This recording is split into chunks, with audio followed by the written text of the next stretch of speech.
Coucou les proches, salut tout le monde, j'espère que vous allez bien. Moi je vais bien, ça fait un moment que j'ai pas pu enregistrer dans le calme, donc là franchement j'en profite. Je vous ai parlé la dernière fois, j'étais en train de partir de la ville de Kep. J'avais booké avec mon hôtel le bus et le bateau pour aller sur l'île de Koh Rong. Que vous dire de ce trajet ? C'était atypique. Non, en vrai ça va. Parce que le bus est venu me chercher vraiment à l'hôtel. Ensuite, on a roulé. On a changé de bus à Kampot, donc la ville qui était vraiment pas très loin. Et par contre, là ouais, c'était les routes plutôt un peu chaotiques et mouvementées du Cambodge. Mais voilà, c'était une expérience. Juste, si je peux vous recommander de prendre quelque chose pour vous couvrir le nez, un masque ou je sais pas, un tour de cou, quelque chose, parce que dans ces conditions-là, en fait, la poussière passe dans la climatisation, dans l'aération du véhicule. Et du coup, j'avais tendance à éternuer et tout. Donc voilà, c'est à savoir. Mais sinon, ça s'est bien passé. Et puis, arrivé à Sihanoukville, je sais pas comment on dit cette ville, ensuite, il fallait prendre le bateau. J'espérais juste que c'était pas un speedboat, parce que j'ai tendance à être malade quand je suis pas sur Terre, moi, de toute manière. Et du coup, voilà, donc bon, ça s'est bien goupillé. De toute manière, tout était payé depuis l'hôtel pour moi. Donc, ils ont donné les tickets de bateau. J'ai attendu, parce que le bateau partait que 1h30 après. Entre-temps, du coup, je me suis pris un petit jus de canne à sucre. J'ai pris des fruits aussi à un vendeur sur le trottoir. Et puis voilà, j'ai attendu tranquillement. J'ai même vu, pour vous dire, Jérém Star qui allait aussi sur cette île parce qu'il était sur le quai un peu perdu et je sais pas, peut-être il cherchait des personnes qu'il connaissait ou quoi. Mais je l'ai reconnu avec son bob et ses lunettes de soleil, donc ça m'a fait sourire. J'en ai parlé à ma sœur et à une copine. Moi, c'est pas une personne que je suis sur les réseaux, mais je sais pas, j'ai reconnu sa tronche. Donc voilà, et ensuite, du coup, on a pris le bateau, et j'étais très contente, parce que vu qu'on était pas mal de monde, du coup, c'était un gros bateau. Donc la traversée a duré 45 minutes, mais c'était tranquille. J'ai apprécié de regarder le paysage sans avoir l'envie de vomir. Donc voilà, et ensuite arrivé sur l'île, tout de suite le décor incroyable, l'eau transparente, on voit les poissons à travers et tout, enfin truc de fou. Et pour rejoindre l'hôtel où j'avais réservé, c'était à l'autre bout de l'île. Bon, l'île n'est pas très grande, mais du coup là-bas il n'y a pas l'application pour commander un Grab ou un tuk-tuk. Du coup, c'est les personnes qui attendent vraiment sur place et qui demandent où est-ce que tu vas, où est-ce qu'il est ton hôtel, et qui t'annoncent le prix. Et heureusement, l'hôtel où je suis, le gars m'avait envoyé sur WhatsApp le prix de la course. Il m'avait dit ça va coûter 7,50 $.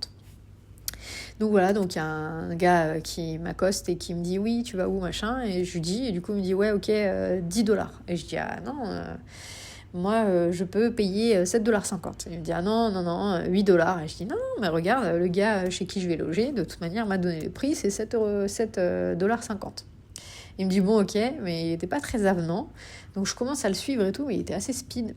Et en fait, je vois qu'il arrive au parking et qu'il va vers un scooter. Et là, je dis, ah putain, moi, je suis pas chaud du tout pour le scooter, surtout après l'épisode précédent à Kep, là, avec l'autre Mister, là. Donc j'ai dit non, je suis désolée, je savais pas que c'était un scooter, je ne monte pas sur les scooters, j'ai inventé un mytho, c'est triste à dire, mais voilà, je lui ai dit non, moi j'ai eu un accident en scooter, depuis je ne monte pas dessus, et surtout sans casque, avec mes 2 sacs là, non c'est mort quoi. Et donc il m'a dit ok, tant pis, en gros salut, et puis à côté de ça, de toute manière j'avais repéré qu'il y avait des tuk-tuk quand même. Et du coup, il y a un gars qui avait entendu la conversation, donc il vient vers moi, il me dit « Ok, tu vas où ?» Ok, et c'est 15 $. Je dis « Putain, 15 $ quoi !» Et je dis chaud, enfin, c'est pas mon budget et tout. Et puis je vois qu'en fait, là-bas, tu peux pas trop négocier parce que t'as pas le choix. De toute façon, si tu dis non, t'as pas trop d'options. Et puis comme je voulais pas l'autre en scooter, je dis « Allez, vas-y, 15 $, c'est parti !» Donc on y va, on fait le trajet et tout. C'était quand même à entre 30 et 40 minutes, on va dire, parce que ça montait un peu aussi. Et puis, par contre, je voyais que lui, pareil, il avait pas trop envie. Et au final, il savait pas non plus trop où était l'hôtel où j'allais. Donc, en fait, arrivé au bout de l'île, il voit le premier truc où il y a écrit Bungalow. Et dans le nom de mon hôtel, il y avait Bungalow. Et il me dit, ok, c'est là. Et je regarde le nom, je dis, ah non, c'est pas là. C'est pas du tout le nom de mon hôtel, quoi. Et je dis, putain, il va me faire payer 15 dollars et en plus, c'est pas réellement là où je suis. Donc ça se trouve, je suis encore loin, j'en sais rien, quoi. Donc je lui dis, non, c'est pas là et tout. Donc heureusement, j'avais le numéro WhatsApp de mon hôtel. Donc j'appelle le gars, je lui dis, ok, je suis là et tout, mais je pense que le tuk-tuk ne connaît pas et donc il sait pas où c'est. Et du coup, je lui ai passé le téléphone, ils ont parlé entre eux. Et donc voilà, il m'a fait remonter dans le tuk-tuk. Bon, heureusement, c'était pas très très loin. Mais je me dis, merde, quoi, quand même, on va pas me laisser dans la pampa n'importe où avec mes 2 sacs sous 30 degrés, quoi. Donc voilà, donc bien arrivé à l'endroit. La personne était très très gentille. C'était en plus une espèce de cabane en bois sur pilotis qui était on était plus dans la mangrove. Et puis voilà, à côté de la plage. Et très proche des locaux parce que quand je suis arrivée, il y avait un combat de coqs. Voilà, il y a des gars sur un terrain de volley-ball. Et ils étaient en train de faire un combat de coqs. Normal. Donc bon, j'ai dit ok, au moins on est dans l'ambiance. Et donc voilà, j'ai découvert la cabane dans laquelle j'allais dormir, fait que de bois, avec quand même salle de bain privée et tout. Donc très très sympa, le petit hamac devant et tout. Le gars m'a dit, il y a Masque et Tuba à disposition, il y a les canoës aussi qui sont à disposition gratuitement pour se balader. Et voilà, et je me suis baladée dans ce petit village de pêcheurs. Qui était incroyable avec des personnes très souriantes. J'ai mangé dans une petite cantine où la dame cuisinait direct et tout. Donc très sympa. J'ai vu un coucher de soleil incroyable aussi. Vraiment, j'étais en espèce de déconnexion. C'était fou, quoi. Et donc au final, je suis restée quand même là-bas 2 ou 3 nuits, je sais plus exactement. La première nuit était sympa, mes voisins, c'était un couple de Français, donc on a discuté un petit peu. Chose négative, c'est que les cabanes sont vraiment faites de 2 chambres collées. Donc c'est un peu chiant parce que niveau isolation, il n'y a rien, on entend tout, vraiment tout. Et en plus, pareil, quand le voisin bouge dans son lit la nuit, on le sent. En fait, tellement c'est sur pilotis et au-dessus de l'eau, là. Donc bon, voilà, c'était une expérience. Et puis le couple de Français est parti le lendemain matin. Moi j'ai continué. Le gérant m'a proposé en plus le lendemain de me déposer en scooter pour aller voir une plage sympa ou faire du snorkeling, donc voir les poissons avec Masque et Tuba. Et il m'a proposé ça gratuitement et tout. Donc franchement, je me suis dit ok, c'est pas très loin en scooter. Donc j'ai accepté. J'ai été sur ce scooter avec lui. J'ai pas eu de casque. Bon, lui n'en avait pas non plus, personne n'en a là-bas. Je me suis dit, ok, bon, c'est pas très sécure ce que je suis en train de faire. Et en même temps, c'est que de la terre, il n'y avait pas du béton. Donc, j'ai imaginé le pire, entre guillemets. Si on tombe, c'est un peu moins grave que du béton. Même si, je restais un peu sur mes gardes. Mais au final, non, ça s'est très bien passé. C'était un très très bon conducteur et très prudent. Et voilà, donc c'était encore une fois incroyable. J'ai vu de magnifiques paysages. Je me suis baignée dans une eau transparente comme j'en vois rarement. Et puis après ça, je suis rentrée à pied tranquille. J'ai vu le temple à côté. J'ai dîné pareil dans une petite cantine et tout, avec vue sur le temple et le coucher de soleil à côté. Donc c'était incroyable, quoi, tout simplement. Et malheureusement, par contre, là, j'avais des nouveaux voisins. Je sais pas de quelle nationalité ils étaient. J'aurais dit, je sais pas, Finlande ou une langue bizarre en tout cas. Mais j'ai eu envie de les boxer. Surtout lui, là, il faisait... Non, mais sans déconner, il faisait que péter. Je ne pouvais plus, j'avais envie de le jeter dans la mangrove, là. Bref. Donc ça m'a saoulée. Pareil, il parlait fort, il remuait pas mal dans le lit et tout la nuit. Donc moi qui voulais potentiellement rallonger mes nuits là-bas, en fait, je suis revenue sur ma décision. J'ai regardé un petit peu les autres endroits sur l'île. Et du coup, j'avais repéré un autre hôtel où, par contre, là, le logement était dans une tente de camping. Mais je me suis dit, ouais, ça fait l'expérience, pourquoi pas, donc go.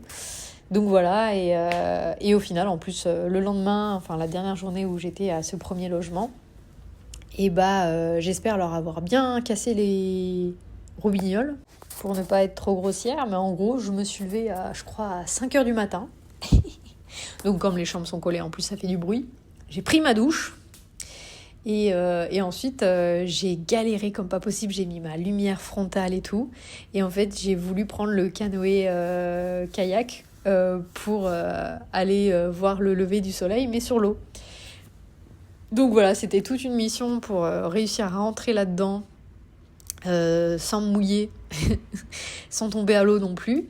Et puis c'était pas très très rassurant, honnêtement, dans le noir comme ça, là, je sais même pas dans quoi je pagayais et tout. J'étais là, waouh, j'ai vraiment pas envie de tomber, hein, ça donne pas envie.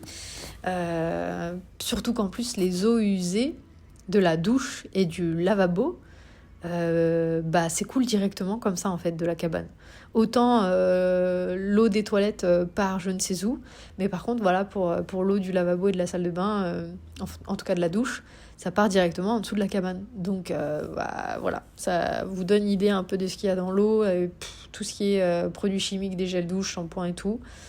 Et d'ailleurs, l'eau avait une odeur particulière, parce que je pense, même sûr, qu'en fait, il n'y a pas d'eau courante, c'est des gros contenants qui rechargent au fur et à mesure, ou c'est des voitures pick-up avec des chargements d'eau qui viennent réapprovisionner, ainsi de suite, comme ça. Enfin, ouais, c'est un truc de ouf quand même. Même l'électricité, je sais pas comment il fonctionne réellement. Parfois il y avait pas d'électricité, ça dépendait des soirs. Donc voilà, ça c'était une aparté. Donc voilà, j'étais sur mon canoë-kayak là, 5h du matin. J'ai pagayé un petit peu vers la mangrove, histoire de voir et tout, donc c'était sympa. Et ensuite, je me suis dirigée quand même vers le lever de soleil, donc qui était plus vers la mer. Et voilà, donc c'était très très sympa. Les Cambodgiens sont des lève-tôt aussi, parce que j'en ai déjà vu pas mal qui étaient en train de se balader en scooter sur l'île. Et ensuite, arrivé vers la mer, il y a un espèce de bateau échoué qui est assez connu là-bas. Et du coup, je me suis mise à côté en me disant, je vais essayer de prendre quand même une photo du lever de soleil en essayant d'être calée et de pas trop bouger avec les vagues quand même. Bon, c'était des petites vagues, mais voilà. Et donc, je fais ça et tout. Et croyez-moi ou non, mais j'avais envie de vomir. Je suis tellement pas habituée à être sur un bateau ou dans les airs. Moi, je suis bien que quand je suis sur terre. Du coup, là, le peu de temps où j'ai pris une photo, je me suis dit, putain, je me suis foutu la gerbe, quoi. J'étais pas bien. Donc, du coup, j'ai recommencé à pagayer en me disant, bon, allez, c'est bon, maintenant je rentre. Ça m'a suffi. Je crois qu'en tout, j'ai fait, une heure de canoë-kayak. Et voilà, et me revoilà arrivée à ma chambre et tout. Pareil, j'ai fait du bruit, mais je m'en foutais. Ils m'ont tellement cassé les oreilles, là, que je m'en fiche. Et du coup, voilà, j'étais trempe du pantalon, j'avais les fesses mouillées et tout, parce que j'avais mis plein d'eau avec les pagaies dans le canoë-kayak, là. Donc bon, je me suis changée, et puis au final, je me suis recouchée, et j'ai dormi, je crois, jusqu'à 9 ou 10 heures. Et voilà, mais bon, c'était sympa. Et sur cette île, chose atypique aussi, il y a une loutre. Et c'est la seule loutre qui reste, qui est là sur l'île. Et elle est trop mignonne, franchement. Et du coup, elle a besoin de compagnie. Et elle adore rester avec les chats ou chiens. Et elle a un endroit, justement, sous une maison, où il y a souvent 2 chiens qui y sont. Et je l'ai vue la plupart du temps, en fait. Elle était posée là avec eux. Et c'est trop mignon, vraiment, elle se frotte à eux, elle fait des câlins et tout. Donc voilà, et elle était trop mignonne, en tout cas, elle est connue de l'île. Et j'étais contente de pouvoir la croiser, de pouvoir la voir. Enfin bref, que d'expérience. Et après ça, du coup, le gérant de l'hôtel où j'ai logé m'a contacté un scooter pour changer d'hôtel, du coup. Donc, encore une fois, j'ai fait confiance. Et ce que j'ai apprécié par contre, c'est que c'était pas un chauffeur qui vit de ça, quoi. C'était plus un adolescent de l'île. Je sais pas, moi, il devait avoir, je dirais 17 ans.